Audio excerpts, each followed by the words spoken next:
1200 ആണ്ട് ധനുമാസം, ധനുക്കൂറ്, മൂലം, പൂരാടം, ഉത്രാടം, കാൽ നക്ഷത്രങ്ങൾ അടങ്ങുന്നത്. ഗോചരത്തിൽ സൂര്യൻ സഞ്ചരിക്കുന്ന കാലത്തിൽ വളരെ ആരോഗ്യത്തിന് വളരെ ഹാനി ഉണ്ടാകാനുള്ള സാധ്യതകളുണ്ട്. ഉഷ്ണസംബന്ധമായ രോഗങ്ങൾ, മുടി കൊഴിച്ചൽ, അലച്ചിൽ കൂടുതൽ, പലതരം അപമാനങ്ങൾ നേരിടേണ്ടി വരിക, അലഞ്ഞു തിരിഞ്ഞ് നടക്കേണ്ടതായിട്ടുള്ളൊരവസ്ഥ, തലയ്ക്ക് ചൂട് കൂടുതൽ വരിക, ശരീരം കൂടുതൽ ചൂടെടുക്കുക, അതുമൂലം ഉണ്ടാകുന്ന രോഗങ്ങൾ ശ്രദ്ധിക്കേണ്ടതാണ്. കുടുംബത്തിൽ അത് സന്തോഷം കുറയാനുള്ള സാഹചര്യം, ധനനഷ്ടം, ഇവയെല്ലാം ശ്രദ്ധിക്കേണ്ട സമയമാണ്. ഈ സർക്കാർ ജോലിയെല്ലാം ചെയ്യുന്നവരാണെങ്കിൽ വളരെ ആനുകൂല്യങ്ങൾ ലഭിക്കുന്ന സമയവും, അതുപോലെ പൊതുജനങ്ങളുടെ ഇടയിൽ പ്രവർത്തിക്കുന്നവർ ഏത് രംഗത്താണെങ്കിലും നല്ല അഭിവൃദ്ധി, അവരിൽ നിന്നും പലതരം പ്രോത്സാഹനങ്ങളും നല്ല പേര്, ഖ്യാതിയെല്ലാം നേടുന്നൊരു സമയവും, ഭാര്യാപുത്രാദികൾക്ക് സന്തോഷം വർദ്ധിക്കുകയും പുണ്യയാത്രകളെല്ലാം ചെയ്യാം. ഈ സമയത്ത് പല വഴികളിലൂടെയുള്ള ധനലാഭം വന്നു ചേരാം.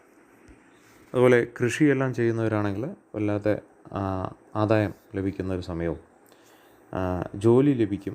അതുപോലെ ജോലിക്ക് കാക്ഷിച്ചിരിക്കുന്നവർക്ക് സ്ഥാനപ്രാപ്തി ഉണ്ടാവാം. ജോലിയിലിരിക്കുന്നവർക്കാണെങ്കിൽ സമൂഹത്തിൽ അതുപോലെ വളരെ അന്തസ്സ് വർദ്ധിക്കുന്ന ഒരു സമയവും, സഹോദരന്മാരായിട്ട് അല്പം കലഹിക്കാനുള്ള സാഹചര്യമെല്ലാം ഉണ്ട്.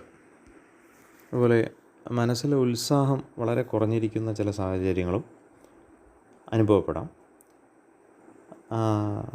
അനുഭവത്തിൽ നിന്നും ഉണ്ടാകാവുന്ന ഭാഗ്യങ്ങൾ, അതിൽ നിന്നും ഉണ്ടാകാവുന്ന ഏണിങ്സ് കുറയാം. മനസ്സിന് അല്പം കഷ്ടതകളെല്ലാം തോന്നുന്നൊരു സമയവും, ധനനഷ്ടം അല്പം ഉണ്ടാകുന്ന സമയവും, ദാമ്പത്യ ജീവിതത്തിൽ പ്രശ്നങ്ങളെല്ലാം ഉടലെടുക്കുന്ന സമയവും ഇതുതന്നെയാണ്. അതുപോലെ ഏതെങ്കിലും രംഗത്ത് വല്ല ശത്രുക്കളെല്ലാം ഉണ്ടെങ്കിൽ, വിരോധികൾ ഏതെങ്കിലും കർമ്മരംഗത്തോ അല്ലെങ്കിൽ ഏതെങ്കിലും കാര്യത്തിലുള്ള വിരോധികളുണ്ടെങ്കിൽ ഈ പുണ്ണിൽ കുത്തി വേദനിപ്പിക്കുന്ന പോലെ അവർ വീണ്ടും വീണ്ടും ശല്യപ്പെടുത്തിക്കൊണ്ടേയിരിക്കും. അതുപോലെ വിഷഭയം ഉണ്ടാകാം. ആരോഗ്യത്തിന് ഹാനി, രക്തസംബന്ധമായ അല്പം ചില അസുഖങ്ങളുടെ കാര്യങ്ങൾ, ഇവയെല്ലാം ഒന്ന് ശ്രദ്ധിച്ചാൽ നന്നായിരിക്കും. തൊട്ടതെല്ലാം ഒരു പരാജയത്തിൽ അവസാനിക്കുന്നതുകൊണ്ടും പരിശ്രമത്തിന് ഫലം കിട്ടാതെ വരിക, പ്രവൃത്തി ചെയ്യുന്ന സ്ഥലത്ത് അങ്ങനെയുള്ള ചില സമയങ്ങളിൽ ഉണ്ടാകാവുന്ന തിരസ്കരണം, മനസ്സിൽ അതെല്ലാം കൂടെ ഒരു ആകുലതകളെല്ലാം ഉടലെടുക്കും. മനോബലം ദൃഢമാക്കി കാര്യങ്ങൾ മുന്നോട്ട് കൊണ്ടുപോവുക. ശുഭം.